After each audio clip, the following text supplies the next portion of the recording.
पाप कौन पुण्य कौन पाप और पुण्य मध्य प्रभेद कौन दुई जन व्यक्ति समान कार्य करुथिले मध्य जणे कहीं पापी बोलाए और अन्य जणे कहीं पुण्यवान बोलाए। पाप और पुण्य कौन केवल बाह्य कार्य को लक्ष्य करी निष्पत्ति निया जाय परिबो ना पाप और पुण्य मध्य बाह्य कार्य पछरे थिबा अन्य कारक माने मध्य अर्थ रखती। आसंतु आज यही सब प्रश्न मानकर उत्तर खोजिबा।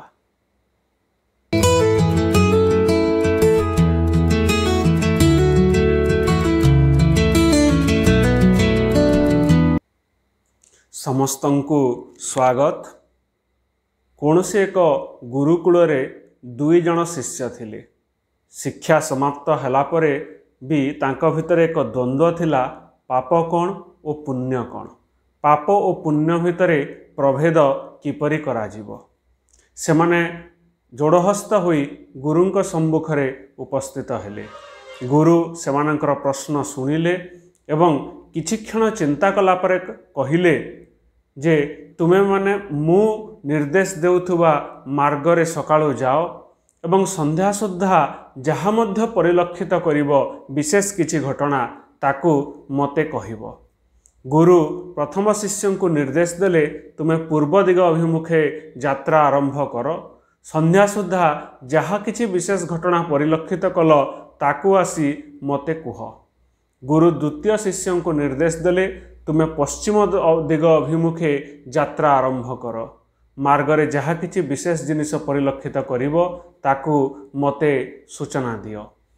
प्रथम शिष्य पूर्व दिग को यात्रा आरंभ कले।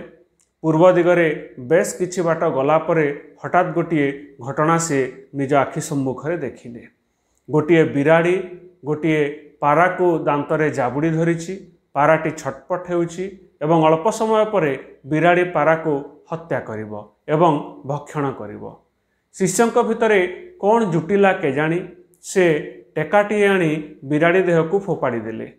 फलरे बिराड़ी को निश्चित पीड़ा हला, तार पाटी खुलीगला एवं पाराटी मुक्ति पाई फड़फड़ हुई उड़ी चलीगला।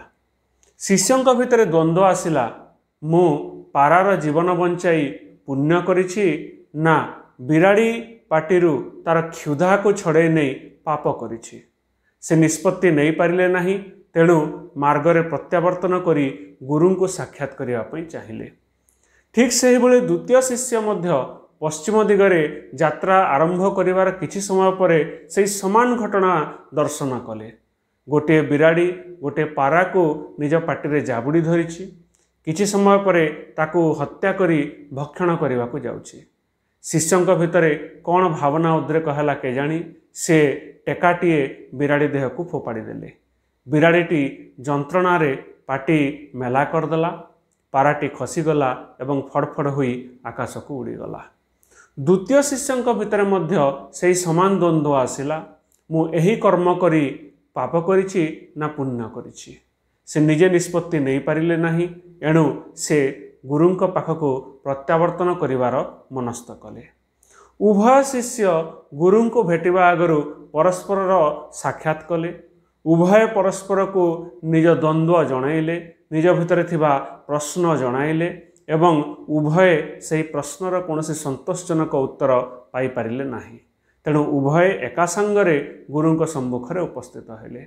गुरु सेमानंकर प्रश्न शुणी किछि क्षण नीरव रहिले। तापरे से प्रथम शिष्य को प्रति प्रश्न कले, तुमे जेतेबेले बिराड़ी देह को टेकाटी फोपाड़ुथुल तुम मन भितरे क्यों भावना थिला। प्रथम शिष्य कहिले, मु जेतेबेले देखिली जे बिराड़ीटी पाराटी को हत्या करने को जाउछि, मते खूब जोर रे क्रोध लागिला। आहा, पारा निरीह जीवटीए, ताकू ए बिराड़ी निर्मम भाव रे हत्या करने को जाउछि।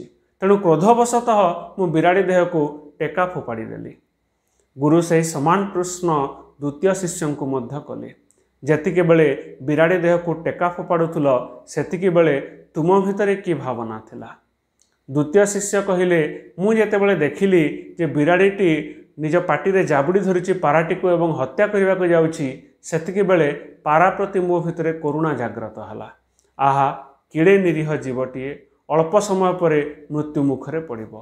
तेणु करुणावशतः मु बिराड़ी देह को टेकाटी फोपाड़ी देली जहा फल पाराटी मुक्ति पाइजिबो। गुरु उभयंकर उत्तर शुणिले एवं प्रथम शिष्य को कहिले तुमे पाप करिछ, कारण तुम द्वारा होइथिबा कर्म पापरु जात, क्रोधरु जात, तेणु ताहा पाप। गुरु द्वितीय शिष्य को कहिले तुमे पुण्य करिछ, कारण तुमे जो कर्म करिछ ताहा करुणारु जात, तेणु ताहा हेउछि पुण्य। तेणु एठी मन रखिबा कथा दुई जन व्यक्ति समान कर्म करुथिले मध्य केवल कर्म को नहीं पाप बा पुण्यर विचार करि हेबो नाही। से कर्म पछरे थिबा भावना, से कर्म पछरे थिबा उद्देश्य द्वारा ही जଣା पड़िबो से कर्मटी पाप ना पुण्य। एबे आम पई प्रश्न, आमे दैनंदिन जीवन रे जो काम सबु करूछे, जो कर्म सबु संपादन करूछे, ता पछरे उद्देश्य कौन रहिछि? उद्देश्य जहाँ रहिछि ताहा पाप श्रेणीय ना पुण्य श्रेणीय? से सब विश्लेषण आमे करिबा उचित। समस्तंको बहुत बहुत धन्यवाद।